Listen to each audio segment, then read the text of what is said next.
Hi good evening all everyone. नमस्कार शुभ संध्यार आपको स्वागत करुँची मुझे आपमती अच्छा भावुँ आपण मैंने भल थे मुझे भलरे अच्छी आउ संध्या समय वर्तमान स्नान सारी भगवान को पूजा अर्चना कर सारे बर्तमान आपड़ भी कर सारी निहाती मुझे आशा करुँची किंतु वर्तमान आमर नेक्स्ट एक्टिविटी रोषईशाला देखु रोषईशाला को आम प्रवेश करने पूर्व वर्तमान बहुत सारे वेजिटेबल मौजूद अच्छी आओ मो पाई आज रोषईर कौन काम नहीं कारण पुटल रसार आयोजन करा भाई माने आज कर केवल जस्ट 2 घंटा अपेक्षारत समय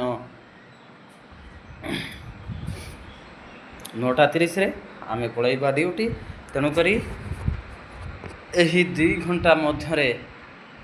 टिके मजा मस्ती आपण मान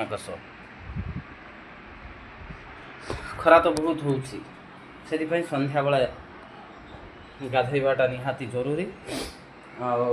देखो पानी जिते बड़े चाहिए भी पी पारे कारण ये खरा दिन रे सबु समय रे बहुत सारा पानी पियंतु आपण शरीर जो झाल निष्कासित होउछि से झाल निष्कासित हेबा निहाती दरकार किंतु सही अनुपात रे आपण माने पानी निश्चय पियंतु। लेंबू लुण पानी वर्तमान जगह आम सेवन कलु लेंबू लुण पानी मिनिमम 2-3 थर जदि सुविधा अच्छे तो पिंतु किंतु नॉर्मल पानी पिंतु